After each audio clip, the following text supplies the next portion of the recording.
Thanks for listening today. I'm Sam Taylor, here to get you thinking about the Word of God. Now, when's the last time you found yourself staring at the clouds? If you're anything like me, you probably find yourself gazing at them often. One of my favorite things to do when I look at the clouds is I like to see what kind of shapes I can find in them. You know, like a dog or a dragon. And just recently I found out there's a term for this phenomenon called pareidolia. It's an English loanword from the Greek. It roughly means instead of image. And it's when our mind involuntarily translates a stimulus without meaning, like sights and sounds, into something we recognize. It's why we can look at an electrical outlet and see a shocked expression. It's why we say there's a man in the moon. And it's how a few prominent stars in the sky can look like a hunter wielding a sword. Pareidolia, it's a subconscious activity in our minds that speaks to a greater truth about humanity. Even in the mundane, our minds try to make sense of our environment and experiences. There's an inherent desire in the hearts of men and women to find deeper meaning in what seems to be chaos. Now, the book of Ecclesiastes is full of musings from the preacher in search of lasting meaning in a temporary world. And one verse stands out in Ecclesiastes 3 verse 11. He has made everything beautiful in its time. Also, he has put eternity into man's heart, yet so that he cannot find out what God has done from the beginning to the end. Now, if you read from the King James, you'll notice how that verse says, he set the world in their heart. Now, in the original text, it doesn't denote a physical world, but it's more of an abstract concept of time. And that's really what mankind contemplates. Though the Bible, and even the end of Ecclesiastes 3, if you read further, teach how mankind's mortality and base thoughts are like the beasts that perish, the mind of mankind was designed to contemplate and grasp spiritual concepts of their Creator. It's why the angels in Genesis said, "Let us make man in our image." And while God's ways and thoughts are so much higher than ours, there are still millions of people that go to bed every night thinking that life just can't be the result of happenstance. There must be something more to life than just to live and die. When our minds search to interpret the slightest bit of meaning out of random, meaningless shapes. Now, many people, knowingly or not, they ascribe to the belief that the circumstances of life are dictated by karma, a spiritual cause and effect where a person's character determines the outcome of their lives. And maybe you've heard about someone acting cruel who had some misfortune happen to them, only for someone to say that karma came around for them. Or maybe you know someone who received a blessing or a windfall, only for others to say, it looks like you had some good karma coming your way.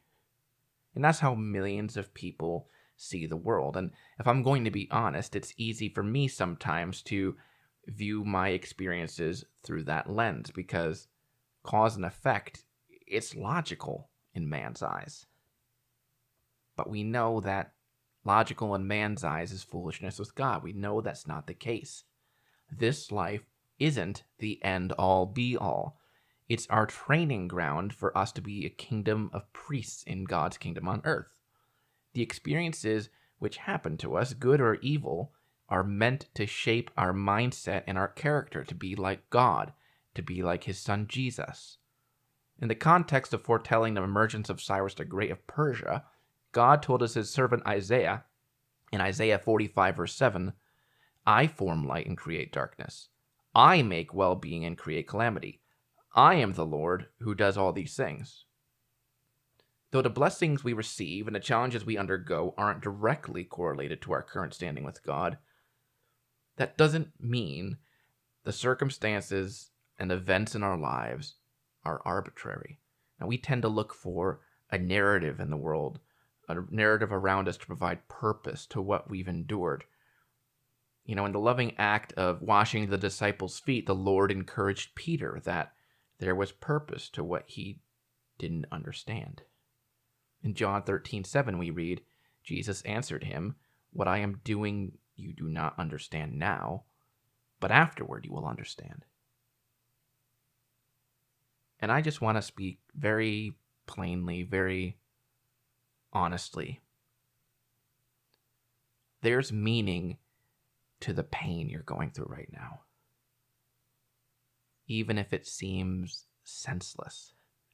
There's purpose to why life seems to get derailed when things were going so well, and why these challenges keep coming when you've just about had enough. Whether it's sickness, whether it's tragedy, heartbreak, depression, loneliness, none of these things happen for no reason.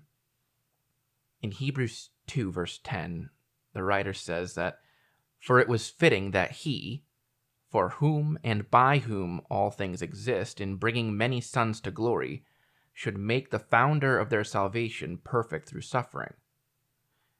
And if you think about it, our purpose and our pattern is outlined in the first part of that verse. For it was fitting that he, God, for whom and by whom all things exist, in bringing many sons to glory, should make the founder of their salvation, Christ, perfect through suffering. So when we look at the events in our lives and wonder why we have to suffer, why we have to endure hardship, the founder of our salvation endured the very same, even though he was God's only begotten Son. We exist for God, as it says in that verse. The experiences you go through are for God's glory, because you exist for Him. God's goal, the end of a chapter in the story so far, that we don't know the exact ending of yet, is to bring His sons and daughters into glory. That is the end mission. And it's not of our own might, not of our own strength, but by the strength and the power of He who's been made strong. So every joy, every heartache, every mountain, every valley, every bit of order and chaos in our lives is teeming with purpose. And not just for us, but for those near us. And, if the Lord remains away, those long after us. So all that witness might hope in God and hold fast to His promises. After long reflection on the apparent meaninglessness of life in Ecclesiastes, the preacher finally found his meaning. Ecclesiastes 12, verse 13. "Fear God and keep His commandments, for this is the whole duty of man."